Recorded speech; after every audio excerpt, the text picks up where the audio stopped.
Bom dia, a graça e a paz da parte de Deus Pai nosso e de nosso Senhor Jesus Cristo. Chegamos aqui no Salmo 75 com o tema Um culto de ação de graças ao Senhor. Meus queridos irmãos, o contexto desse salmo é o seguinte: logo após a vitória ali esmagadora que Deus deu ao povo de Israel contra o rei Senaqueribe, matando 165 mil soldados dele numa noite só. Meus irmãos, o salmista foi inspirado por Deus para escrever este salmo, falando de como foi o culto de ação de graças que eles fizeram ao Senhor. Ele diz que começaram com louvor a Deus, começaram engrandecendo, louvando ao Senhor. Logo após isso, que é o nosso tema de hoje, eles ouviram a mensagem do Senhor. Então, livro de Salmos 75, versículo 2, 3 e 4 diz o seguinte, e 5 diz o seguinte: pois dissestes, quando eu escolher o tempo apropriado, farei justiça com retidão. Tremam, entretanto, toda a terra e com seus habitantes, e eu lhe firmei as colunas. Versículo 4 diz: aos arrogantes ordenei, não sejais insolente, e aos ímpios repreendo, não levanteis a vossa fronte, não ergais com soberba a vossa voz contra os céus, e não faleis com insolência contra a rocha. Meus queridos irmãos,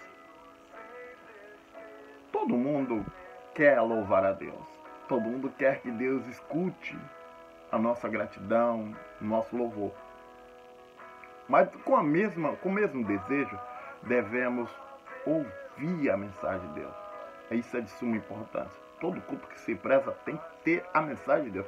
Se não tiver a Bíblia, não é culto. Pode ser qualquer outra coisa aí, mas não é culto ao Senhor. Não é uma reunião que seja digna de dizer que o Espírito Santo está lá, se não houver a mensagem da palavra de Deus. E aqui, nesse Salmo 75, nós vimos claramente, irmãos, essa questão da mensagem. E aí eu achei interessante que essa mensagem ela busca dois tipos de pessoas que poderiam estar ali dentro ou fora, né? E porque Deus fez com que o salmista Asaf escrevesse para que a gente possa estar meditando hoje. O primeiro tipo de pessoa que Deus procura ali são os fiéis. Deus fala claramente com os fiéis. Deus diz assim aos fiéis: pois dissestes, quando eu escolher o tempo apropriado, farei justiça com retidão. Provavelmente muitos deles estavam ali preocupados. Senaqueribe se foi, mas vai voltar outro rei. Quando é que Deus vai acabar com isso? Quando Deus julgar o tempo apropriado, o tempo dele, ele faz isso. Está dizendo para nossas vidas?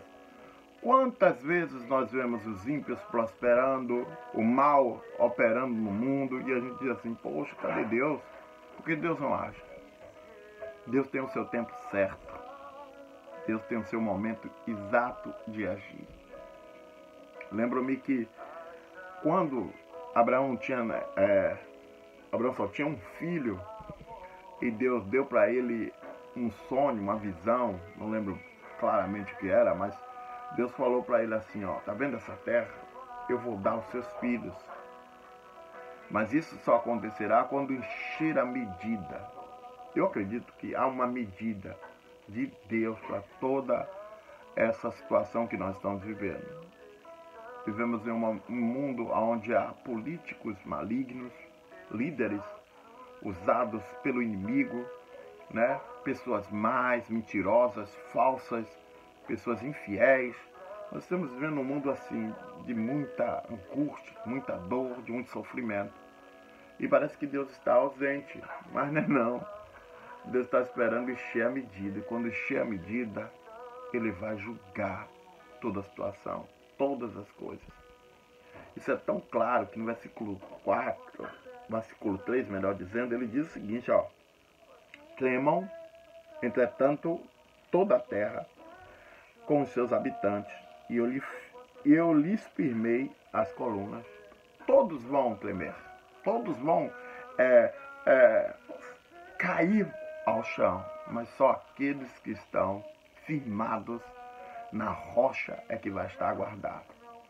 Jesus, depois do seu grande sermão do monte, ele disse assim: aqueles que ouvirem a minha palavra e colocarem em prática são semelhantes àqueles que edificaram a sua casa numa rocha, que pode vir encher o mar e vir um vento forte, pode vir o que for, mas essa casa não será abalada.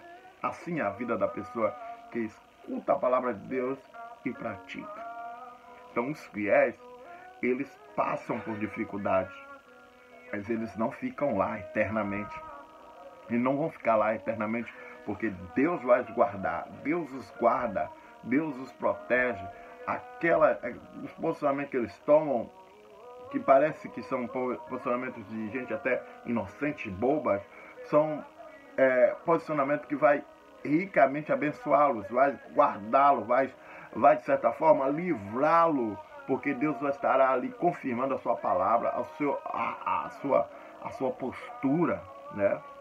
O segundo tipo de pessoas que Deus aqui traz diante dessa mensagem são os infiéis. Versículo 4 diz assim: aos arrogantes ordenei, não sejais insolentes, e aos ímpios repreendo, não levanteis as vossas frontes. A linguagem aqui é bem clara. O simbolismo é o seguinte: é aquele animal, né, que antes de atacar, ele levanta o rosto e depois baixa a cabeça e enfia o chifre. Um búfalo, um boi, ou algo assim, né? Um animal que primeiro foca no seu alvo e depois ataca. Tem pessoas que é assim, que o instinto é maior, né? A natureza é má, muito perversa, que em vez de se dobrar para Deus, eles se dobram para derrubar, para destruir, para acabar com as vidas das pessoas.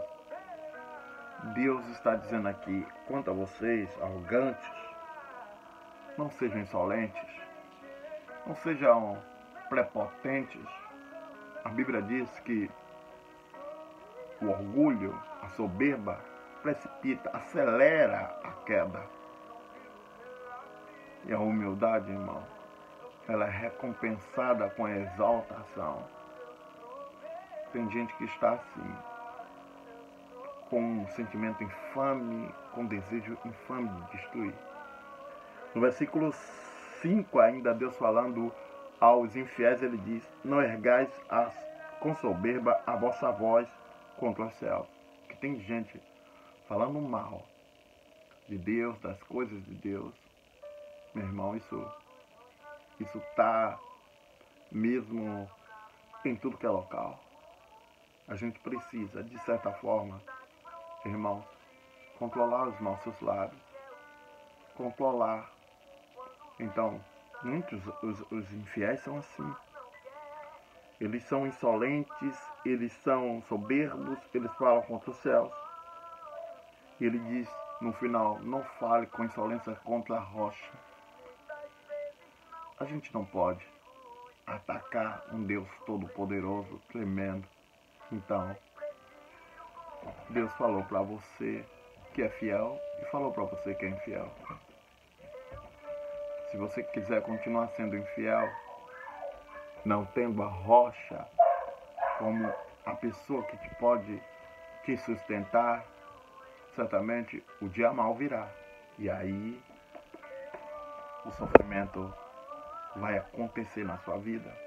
Então abra o seu coração para o dia de hoje, uma quinta-feira, final de semana está chegando, muitas coisas podem vir na sua cabeça. Lembre-se de uma coisa: um dia todos nós prestaremos contas a Deus.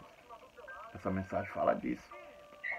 Um dia tanto o fiel como o infiel encontrará com Deus para prestar conta. O fiel vai ficar de pé, Vai tremer todos os habitantes da terra, como disse ali o versículo 3. Mas o fiel vai ficar de pé. E os infiéis vai cair por terra. Arrependa-se enquanto é tempo. Mude o seu comportamento e busque a Deus. Só Jesus pode livrar você. Só Jesus pode guardar você nesses momentos difíceis. Tenha um bom dia, uma excelente quinta-feira. Shalom.